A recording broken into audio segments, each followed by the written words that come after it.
नमः शिवाय। ओम शांति।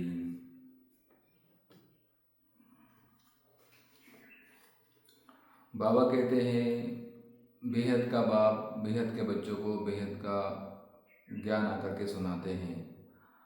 आज दशहरा का पावन दिन है। दिखाते हैं कि राम ने रावण को खत्म करके राम राज्य स्थापन किया। लेकिन ये बेहद का ज्ञान बाबा अपने बच्चों को बताते हैं कि बेहद में इसी रावण को ख़त्म करके राम को जागरूक करना है और राम राज्य की स्थापना करनी है, शिवालय की स्थापना करनी है। भक्ति मार्ग में दिखाते हैं कि भगवान राम ने अपने बाणों से पहले रावण का सिर काटा, लेकिन फिर भी रावण मरा नहीं। एक सिर काटा, फिर दूसरा सिर वापिस उसको आ गया। भगवान राम सिर काटते गए, सिर पुनः उत्पन्न होता गया। फिर प्रसंग दिखाते हैं कि विभीषण ने आकर के भगवान राम को कहा कि रावण के नाभि में अमृत कलश है, आप रावण के नाभि में राम का बाण मारिए तो रावण खत्म हो जाएगा।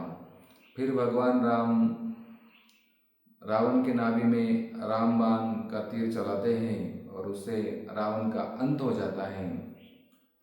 तो बाबा कहते हैं कि ये नाभि का अर्थ है बेहद में।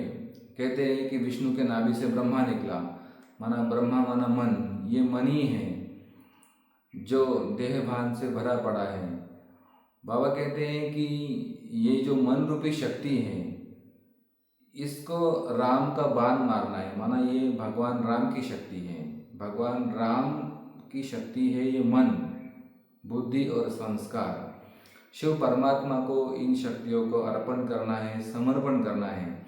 जैसे ही ब्राह्मण बच्चे अपने मन को, अपने बुद्धि को, अपने संस्कारों को शिव परमात्मा के प्रति समर्पण करेंगे, राम के प्रति समर्पण करेंगे, वैसे ही ये रावण खत्म हो जाएगा, शिवालय की स्थापना हो जाएगी और सुख शांति की दुनिया पहले तो अंदर से आएगी फिर बाहर। तो ये बेहद की बात है। ये गुह्य रहस्य हर बच्चों को समझना है कि ये जो बोलने की शक्ति है, देखने की शक्ति है, सुनने की शक्ति है, मनन चिंतन मंथन करने की शक्ति है, ये सारी शक्तियाँ किसकी हैं? भगवान राम की हैं, भगवान शिव की हैं, शिव परमात्मा की हैं। इन सारी शक्तियों को समर्पण करना है।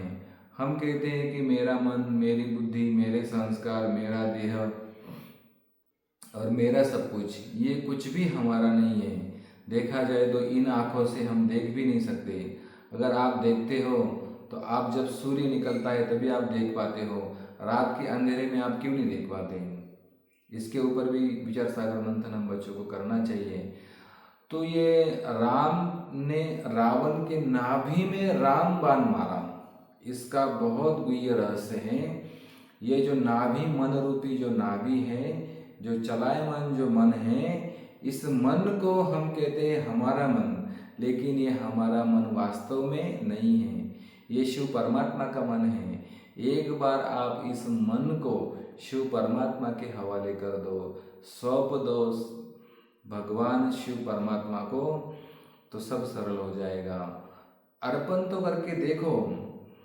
कहते हैं ना कि इस कलयुग की दुनिया में पहले इस्तेमाल करो फिर विश्वास करो। आप एक बार इस मन को, मन रूपी रावण को समर्पण कर दो भगवान शिव परमात्मा के सामने। ये मन आपका नहीं है, ये मन शिव परमात्मा का है। अंदर से ही परमपिता परमात्मा को बाबा ने कहा है कि बाप हर बच्चे के साथ कंबाइंड है, शिव पिता हर बच्चे के साथ कंबाइंड है। आपको कुछ नहीं करना है, आपको बस समर्पण समर्पण समर्पण करना है। ये मन आपका नहीं है, ये मन रूपी शक्ति भगवान शिव परमात्मा की है। आप उसको अर्पण कर दो। बाबा को बोलो, बाबा ये मन मेरा नहीं है, हे मेरे भोलेनाथ ये मन मेरा नहीं है, ये आपका है, आप ही देख लो, आपको अर्पण। फिर जो भी संकल्प आए मन में वो आपके हैं। अच्छे आए तो भी आपके, बुरे आए तो भी आपके। मेरा तो कुछ भी नहीं, मेरा तो एक शिव बाबा, दूसरा कोई नहीं। बाहर से किसी भी बच्चों को कोई प्राप्ति नहीं होने वाली, कोई सुख शांति प्रेम की अनुभूति नहीं होने वाली। कुछ पल के लिए हो सकता है किसी सत्संग में कुछ क्षणिक सुख शांति की अनुभूति हो जाए, लेकिन सदा काल की सुख शांति की अनुभूति नहीं होगी।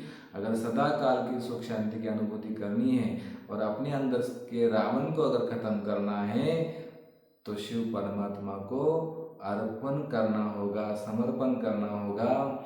मन बुद्धि संस्कार को बाप दादा के सामने समर्पण कर दो, भोलेनाथ के सामने समर्पण कर दो, शिव परमात्मा के सामने समर्पण कर दो। पुनः एकदा इस दशहरे के दिन इस सारे ब्राह्मण परिवार को के प्रति यही आशा है कि अंदर से ही, अंदर से सारे ब्राह्मण परिवार मन बुद्धि संस्कार काम क्रोध लोभ मोह अहंकार को शिव परमात्मा को अर्पण करके शिवालय की स्थापना करे और सदा आनंद में रहे, मौज में रहे। सारे विश्व के ब्राह्मण परिवार को इस आत्मा के तरफ से और बाप दादा के तरफ से सदा निराकारी निर्विकारी निरहंकारी भव। सारे विश्व के आत्माओं का कल्याण हो। सर्वभवन्ति सुखिनः।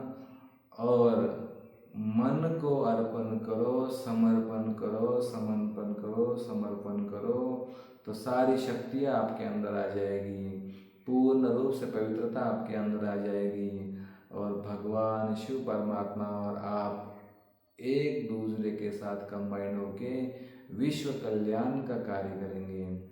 ओम नमः शिवाय। ओम शांति।